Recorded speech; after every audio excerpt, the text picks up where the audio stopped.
So hey guys, my name is Vaibhav Singh Parmar and today we are going to learn about rest and motion. आइए चलिए सबसे पहले rest की define पढ़ते हैं। Rest की डिफाइन कहती है when a body does not change its position with respect to its surroundings, the body is said to be at rest.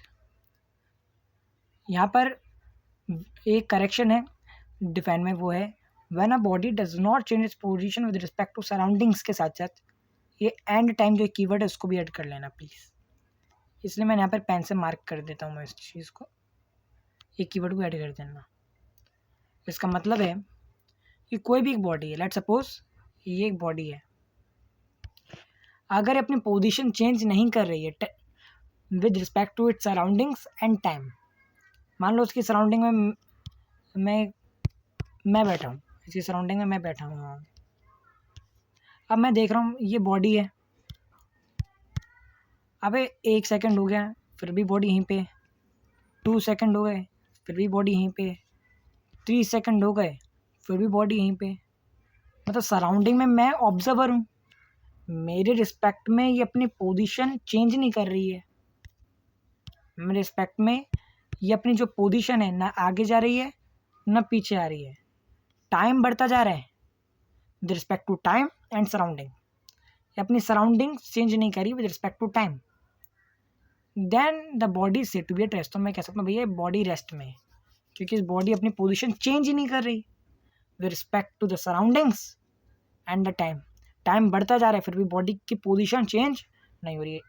वैसे कुछ एग्जांपल इधर दे रखा है, car changing its position respect to tree houses etcetera. Sorry, तो motion का example पढ़ दिया मैंने, सॉरी।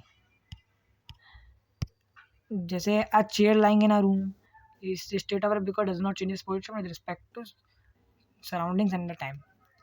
कोई ये में चेयर का एग्जांपल दे रखा है, कोई भी एक ऐसी चेयर है, सॉरी ये एक चेयर है, अभी ये खड़ी हुई है, ये अपनी पोजीशन चेंज नहीं करती है with respect to time and surroundings.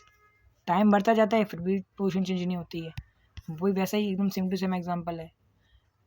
अब आइए मोशन को समझते हैं। मोशन क्या है? When a body changes its position with respect to its surroundings it is said to be in motion. with respect, वहाँ पर भी एक करेक्शन वापस करना है, with respect to surroundings के साथ एक टाइम कीवर्ड है वो भी ऐड कर लेना। ये एग्जांपल मैं आपको ऐसे समझाता हूँ, ऐसे समझो एक कार है, let suppose it is car. अभी मैं यहाँ पे सराउंडिंग में बैठा हूँ ऑब्जर्वर, सराउंडिंग में बैठा है ऑब्जर्वर, कोई भी हो सकता है, आप मैं कोई भी। अभी फर्स्ट सेकंड में मैंने जब से ऑब्जर्वेशन चालू करी, फर्स्ट सेकंड में कार यहाँ पर थी, नेक्स्ट जब 2 सेकंड में तो कार यहाँ पर आ गई, 3 सेकंड हुए तो कार और आगे चली गई। तो आप समझ रहे हैं क्या हुआ? टाइम बढ़ा विद रिस्पेक्ट टू टाइम, इसकी पोजीशन चेंज हो गई, विद रिस्पेक्ट टू सराउंडिंग्स इसकी पोजीशन चेंज हो गई। टाइम बढ़ता गया और इसकी पोजीशन भी चेंज होती गई। वही डेफिनेशन कह रही है, when a body changes its position with respect to surroundings and the time it is said to be in motion. जब भी वो टाइम के साथ साथ जैसे टाइम बढ़ रहा है और तो उसकी पोजीशन भी चेंज हो रही है respect to its surroundings and time, surrounding के साथ साथ। क्या यहाँ पर मैं ऑब्जर्वर मैं हूँ, यहाँ पर कोई और होगा, ऑब्जर्वर में ही सराउंडिंग यानी कि आपके आसपास कोई भी, आपके आसपास कोई भी हो सकता है। यहाँ पर एक मान लो कोई एक्स इंसान बैठा है, यहाँ पर कोई वाई इंसान बैठा होगा, कोई भी ट्री हो सकता है सराउंडिंग में, कोई भी एक ऑब्जेक्ट हो सकती है, एनिमल हो सकता है, कुछ भी हो सकता है। सराउंडिंग यानी कि आपके आसपास की जगह, आपके आसपास की जगह भी बदल रही है और टाइम भी बढ़ रहा है। टाइम के साथ साथ पहले सेकंड में आप एक्स ऑब्जर्वर के सामने थे, फिर जब सेकंड हुआ तो वाई ऑब्जर्वर के सामने आ गए, तो टाइम बढ़ा, वैसे ही आपकी पोजीशन भी बढ़ी, आपकी सराउंडिंग भी चेंज होगी। मतलब आपके जो आसपास था, जैसे यहाँ पर आपके पास एक्स ऑब्जर्वर था, अब यहाँ पर आपके पास कौन सा ऑब्जर्वर हो गया? यहाँ पर आपके पास वाई ऑब्जर्वर हो गया। तो वही यहाँ पर कहा गया है कि जब भी कोई भी चीज़ अपनी पोजीशन चेंज करती है अपने सराउंडिंग के साथ साथ, अपने टाइम के साथ साथ, तो मोशन में होती है। और अगर चेंज नहीं करती है सराउंडिंग और टाइम के पर्सपेक्टिव में, तो वो रेस्ट में होती है। अपने आसपास के जो सराउंडिंग है उसको, उसमें कोई चेंज ही नहीं हो रहा, तो वो रेस्ट में है। Rest and motion are relative terms. ये बहुत ही क्या कहें स्कोरिंग टॉपिक है, क्योंकि यहाँ पर क्वेश्चन बनता है। आईसीएससी का जहाँ तक मुझे क्वेश्चन पैटर्न पता है, उसमें ऐसे क्वेश्चंस में रीजनिंग बन जाती है, गिव रीज़न वाई। तो ये वाला बहुत इंपॉर्टेंट टॉपिक है, मैं समझा देता हूँ आपको। इस एग्जांपल को मैं समझाऊंगा, मैं बाद में आपको रीड करके बताऊंगा। पहले मैं आपको एक एग्जांपल, अपने एग्जांपल समझाता हूँ। ऐसा समझो, देखो आप स्कूल जाते हो, आपके पेरेंट्स होते होंगे। लेट सपोज ये आपके पेरेंट्स हैं, ओके। ये आपके फादर हैं, ये आपकी मदर है, और ये आपका व्हीकल है जिससे हो जाता है बस वैन कोई चीज़। मैं यहाँ पे भी बस मान के चल रहा हूँ, मैं कह रहा हूँ बस है। बस बस में आप बैठ चुके हो। मैं ड्राइंग के मत जाना, थोड़ी ख़राब है लेकिन समझा दूंगा। आप देखो, अब आप चलने लग गए, आपकी बस स्टार्ट हुई, आपकी बस गई, आपके मम्मी पापा आपको कहेंगे बाय बाय बाय बाय। आप बताओ कि कौन रेस्ट में और कौन मोशन में है? आप बोलोगे कि आपके अकॉर्डिंग तो आप स्टेशनरी हो ना, आप तो नहीं जा रहे। आपकी सराउंडिंग में कौन है? आपके फादर मदर, वो आपकी सराउंडिंग चेंज हो रही है विद रिस्पेक्ट टू टाइम, तो आप कहोगे ये दोनों मोशन में। बट अगर मैं आपके पेरेंट्स में से पूछूं कि मोशन में कौन है, तो कहेंगे हम तो वहीं पे हैं, हमारा जो भी मतलब चिल्ड्रन है उसकी पोजीशन चेंज हुई है। वो बस पहले जो यहाँ पर थी सराउंडिंग, अब वो यहाँ पर आ गई, फिर आगे चल के और उसकी तो सराउंडिंग तो बस की चेंज हो रही है विद रिस्पेक्ट टू टाइम, तो मोशन में तो बस होनी चाहिए। ये सुनो, तो किसका पर्सपेक्टिव सही है? तो इसमें दोनों का पर्सपेक्टिव सही है, क्योंकि आपके जो पेरेंट्स हैं उनके पर्सपेक्टिव में जो सराउंडिंग है, पेरेंट्स जो कि एक मतलब एकदम साइड सराउंडिंग में है, जो ऑब्जर्वर है, विद रिस्पेक्ट टू हिम आपकी पोजीशन चेंज हो गई। आप जो यहाँ पर थे बस में, मतलब जैसे आप यहाँ पर थे, आपकी बस यहाँ पर थी, आप यहाँ से यहाँ पहुँच गए, बस और आगे चली गई, तो पेरेंट्स के पर्सपेक्टिव में आपकी पोजीशन चेंज हुई। यस और नो? पेरेंट्स के पर्सपेक्टिव में पेरेंट्स तो वहीं पे खड़े हैं ना, पोजीशन तो चेंज किसकी हो रही है? पोजीशन चेंज तो आपके लिए, आप यहाँ पर थे, फिर आप अगले सेकंड यहाँ पर आ गए, फिर थोड़ी देर बाद यहाँ पर आ गए, लेकिन आप कहोगे पेरेंट्स मोशन में, क्योंकि आपके पर्सपेक्टिव में पोजीशन किसकी चेंज हो रही है? पेरेंट्स की। ऐसा समझो। अब आपके पर्सपेक्टिव से मैं दिखाता हूँ। जैसे देखो, आपके जैसे कि पेरेंट्स यहाँ पे हैं, अब आप कहोगे मैं तो यहीं पे हूँ, मेरे पेरेंट्स यहाँ पर थे, नेक्स्ट सेकंड में कोई और कुछ और आ गया, थर्ड सेकंड में कुछ और सराउंडिंग आ गई, तो मैं तो रेस्ट में हूँ। आप तो कहोगे ना मैं तो ऑब्जर्वर हूँ, मेरे पर्सपेक्टिव में इनकी पोजीशन चेंज हो रही है। ये सुन लो, आपके अकॉर्डिंग ये सही है, आप भी सही हो, क्योंकि आप कह रहे हो कि मैं तो रेस्ट में हूँ, मैं तो कहीं कुछ मूवमेंट ही नहीं कर रहा, लेकिन जो मेरे साइड में सराउंडिंग है, मेरी सराउंडिंग चेंज हो रही है। तो मेरी सराउंडिंग चेंज हो रही है means with respect to me जो सामने वाली ऑब्जेक्ट है वो मूव कर रही है, तो आपके अकॉर्डिंग ये लोग रेस्ट मोशन में। इसलिए हम कहते हैं जो रेस्ट एंड मोशन होता है वो रिलेटिव टर्म्स होते हैं। किसी के लिए कोई चीज़ रेस्ट में है तो किसी के लिए मोशन में भी होती है, दोनों सही है। पॉइंट ऑफ रेफरेंस का भी डिफरेंस है।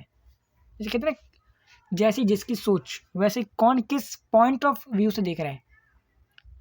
अगर आप इस पॉइंट ऑफ व्यू से देख रहे हो कि मैं तो रेस्ट में हूँ, मेरे फ्रेंड वहीं, मेरा जो फ्रेंड बैठा है वो भी वहीं पे बैठा हुआ है, सब वहीं पे बैठे हैं, जो हमारी साइड में है उनकी पोजीशन चेंज हो रही है बस के साथ में, तो आपको लगेगा कि जो रोड है वो मोशन में है ना। और वहीं पे पेरेंट्स के ये कि पेरेंट्स कि हम तो वहीं पे खड़े हैं, बस धरती वो अपनी पोजीशन चेंज कर रही है कंटिन्यूसली। पोजीशन सराउंडिंग यानी कि अपने आसपास की जगह भी उसकी चेंज हो रही है, कि सराउंडिंग यानी आसपास की जगह। एकदम शुद्ध हिंदी में समझा रहा हूँ। I hope it is clear to you. वो यहाँ एग्जाम्पल यहाँ पर रेलवे स्टेशन के थ्रू डिपिक्ट किया गया है। वो कह रहे हैं a person sitting in the compartment of a moving train is state of rest, यानी कि जो इंसान ट्रेन में बैठा हुआ है वो तो हिल नहीं रहा है, वो तो आराम से अपनी जगह पर बैठा हुआ है, लेकिन but with respect to the surroundings of the compartment, yet he is in the state of motion if he compares himself with the surrounding outside the compartment. अगर वो अपने आसपास देखें, जैसे मैं ट्रेन में बैठा हूँ इधर सीट पे, मैं अपने सामने वाले को देखूंगा, वो भी हमारी पोजीशन तो चेंज नहीं हो रही with respect to time and surrounding, ठीक है। तो अगर वो इन सब से कंपेयर करेगा तो वो खुद को रेस्ट में कंसिडर कर लेगा। लेकिन बाहर देखेगा कि भैया बाहर अभी ये वाला स्टॉपेज था, एक्स स्टॉप था, फिर वाई आ गया, जेड हो गया, मीन्स ये साइड में जो पोजीशन है वो उसकी पोजीशन चेंज हो रही है। अगर वो बाहर से कंपेयर करता है तो मोशन में हो जाता है, और अपने आसपास वालों से कंपेयर करता है तो रेस्ट में। तो वही है, कोई भी चीज़ किसी के लिए रेस्ट में हो सकती है, वो चीज़ किसी के लिए मोशन में भी हो सकती है। Rest and motion related terms, just point of reference पर डिपेंड करता है कि आप किस नज़रिए से उस चीज़ को देख रहे हो। आगे समझ में आया होगा।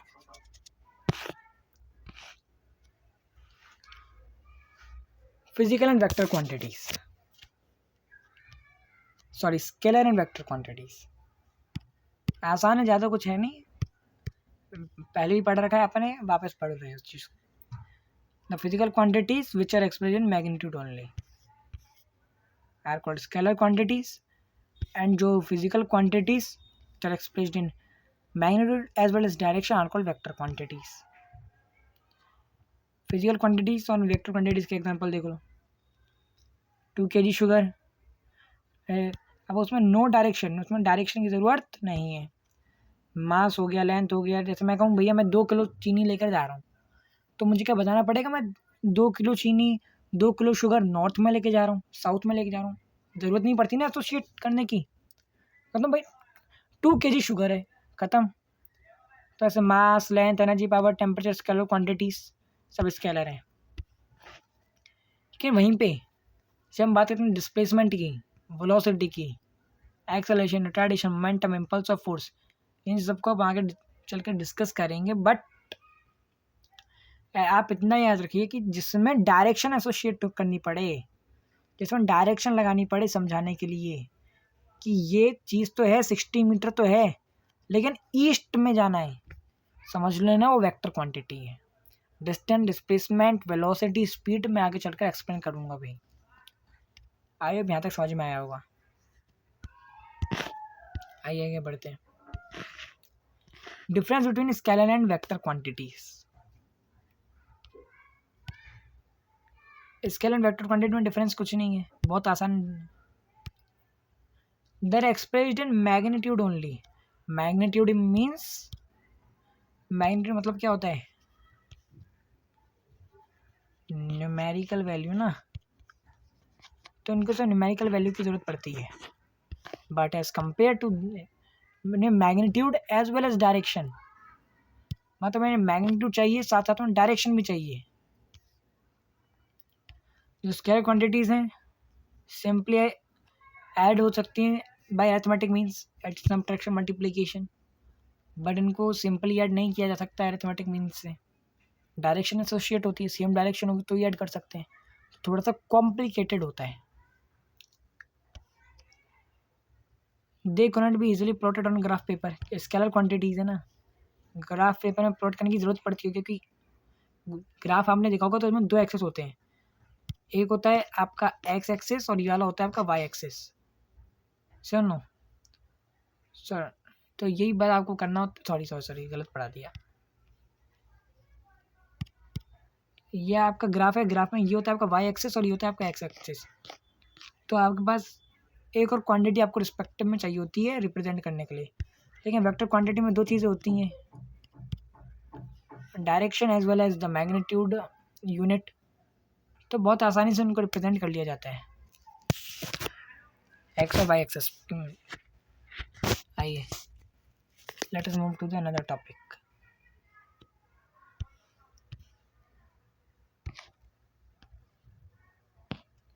Our next topic is common terms related to moving bodies. हम distance, displacement, speed, average speed सब कुछ डिटेल में कवर करने वाले हैं। ICSC 9th स्टैंडर्ड में जो फिजिक्स का चैप्टर है मोशन इन वन डायमेंशन, उसको बहुत डिटेल में कवर करने वाले हैं। उसका एक पार्ट है ये जिसमें common terms related to moving bodies. Common terms जैसे लेंथ, सबसे पहले distance, the length of the path traveled by a body in a certain interval time is called, it is a scalar quantity.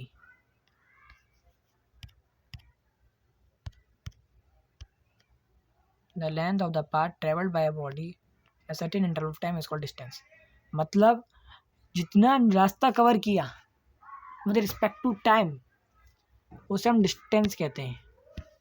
मतलब आप कितना length यानी कि रास्ता कितनी, मतलब लंबाई कितना चल पाए। आप 50 मीटर चले, आप 50 किलोमीटर चले,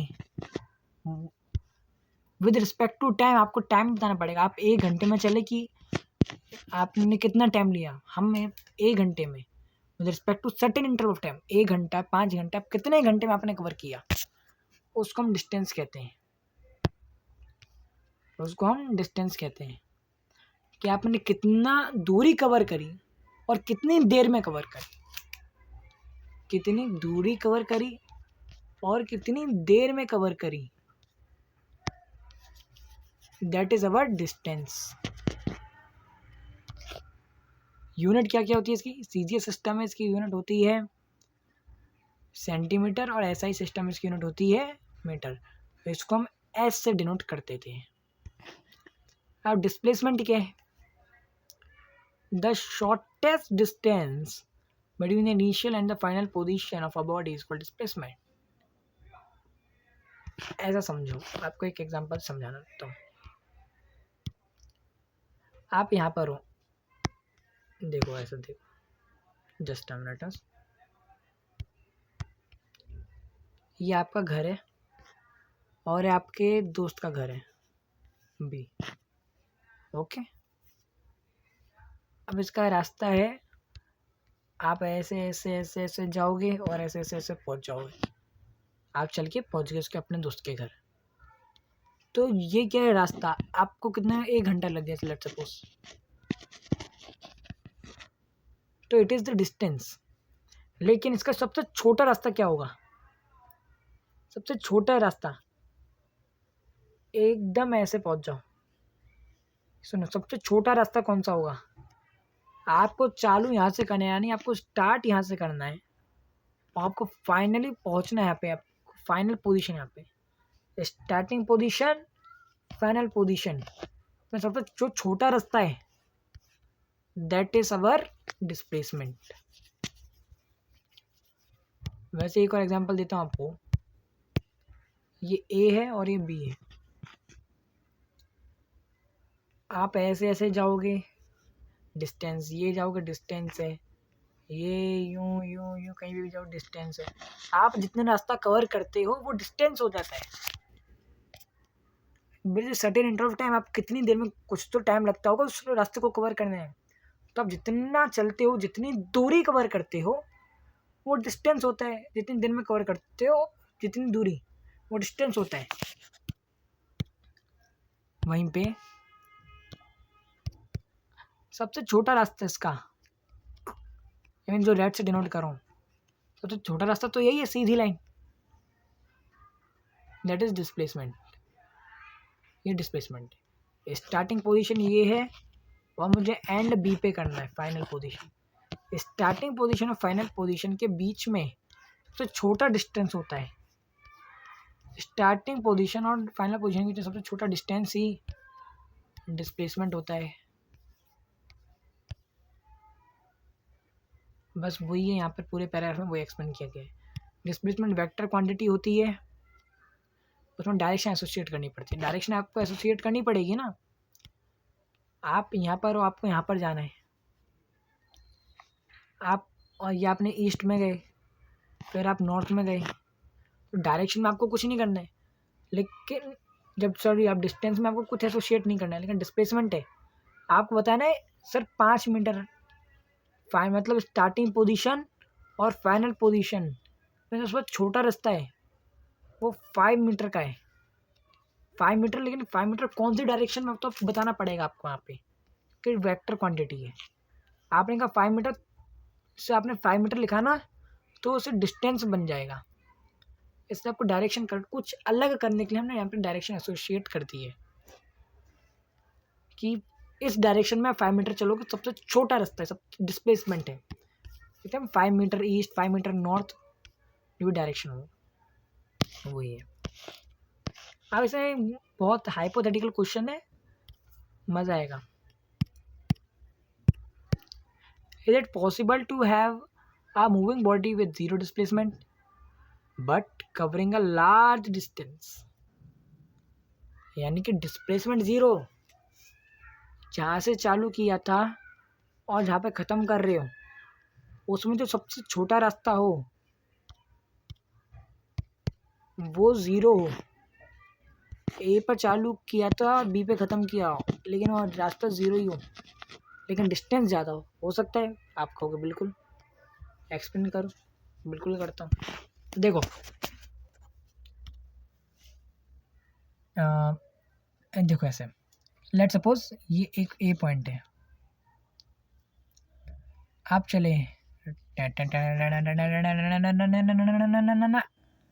चल के वहीं पे आ गए,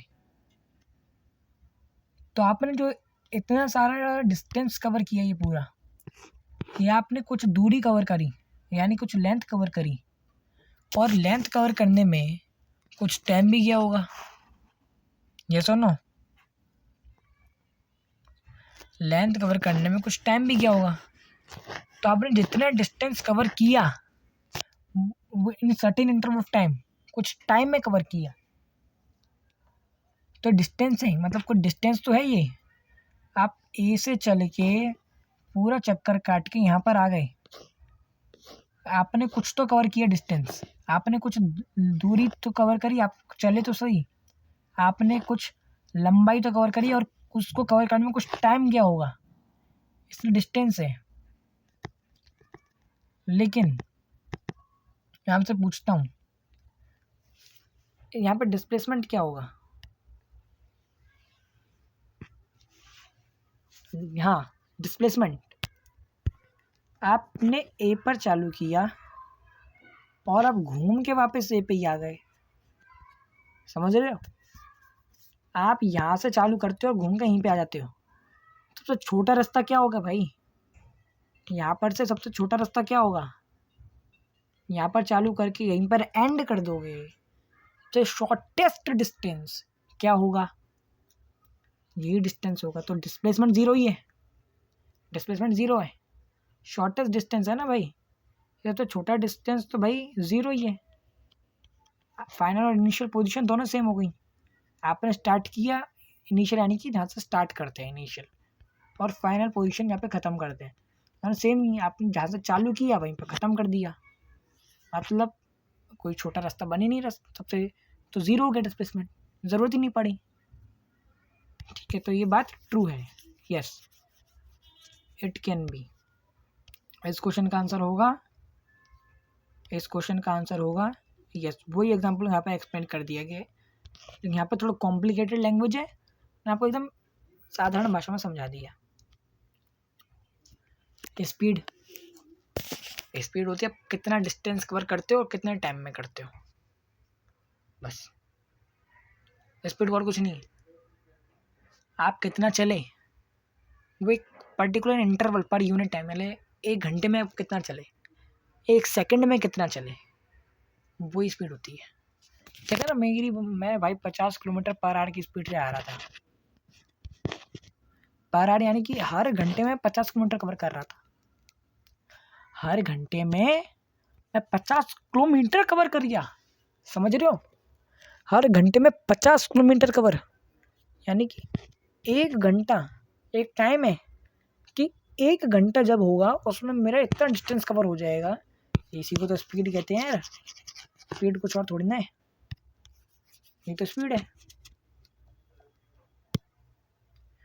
rate of change of motion is called speed.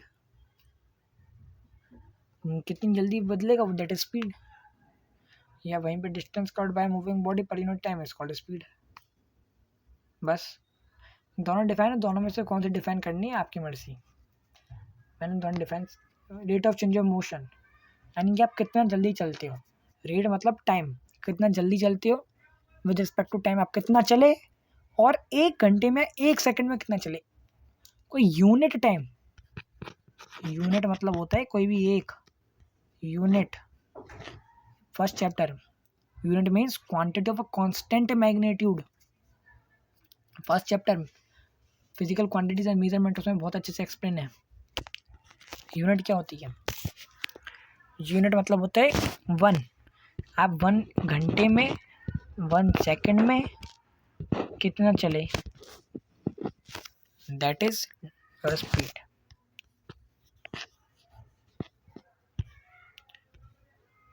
आइए चलिए आगे बढ़ते हैं।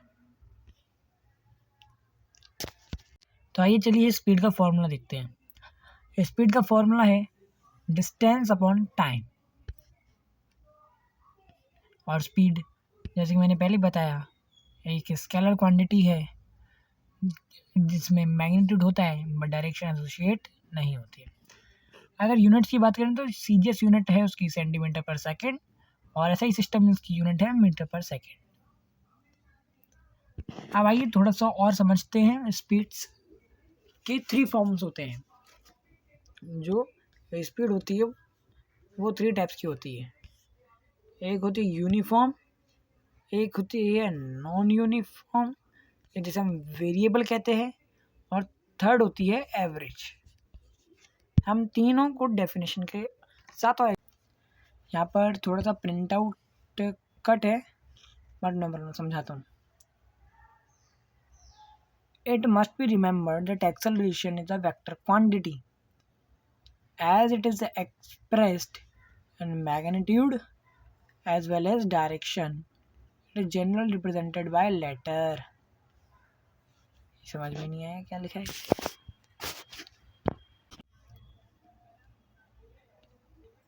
इस पैराग्राफ में सिंपली ये दे रखा है कि एक्सेलरेशन टू ग्रेविटी चेंज होती है, जैसे कि मैक्सिमम पोल्स पर होती है, लेकिन हम अगर उसको इक्वेटर की तरफ लेकर आएँ तो डिक्रीज हो जाती है। एकदम ऊंची हाइट पर ले जाएं, डीप इंसर्ट माइन में ले जाएं तो भी ग्रेविटी डिक्रीज हो जाती है। ऐसा क्यों होता है, किस लिए होता है, ये सब आप लेसन नंबर 3 में पढ़ेंगे अच्छे से।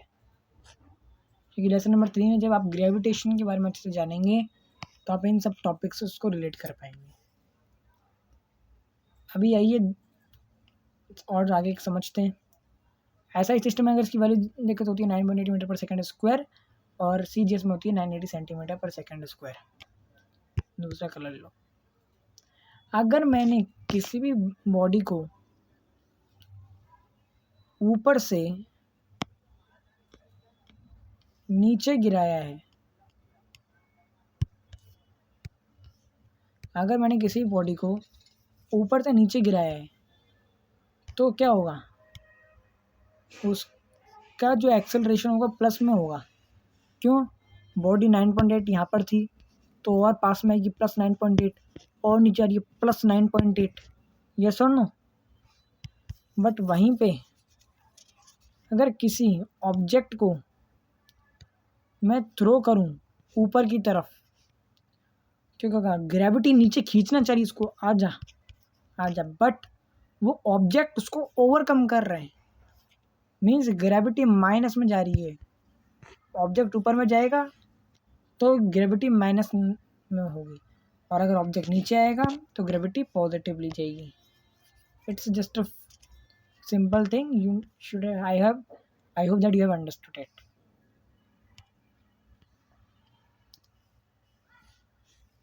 ठीक है, बस वही इस टॉपिक में दे रखा है, बाकी और कुछ नहीं. सो आई थिंक सो आप ये तो जो नीचे एक्सरसाइज है ना वो तो टेक्स्ट बुक में एक्सरसाइज है. आगे आप अपने आपकी जो भी टेक्स्ट बुक उसमें चल रहा है आप उसको फॉलो कर सकते हैं. You don't need to follow this. ये तो एक्स्ट्रा है. ये आप अपनी टेक्स्ट बुक की एक्सरसाइज कर लेंगे, उससे भी आपके इनफ क्वेश्चंस प्रैक्टिस हो जाएंगे. आइए, आई होप समझ में आया होगा. इस चैप्टर को अगर अच्छा लगा हो तो प्लीज़ लाइक शेयर सब्सक्राइब करें. और कोई भी रिकमेंडेशन आप कुछ रिकमेंड करना चाहें तो प्लीज़ आप हमको बता सकते हैं. Thank you so much.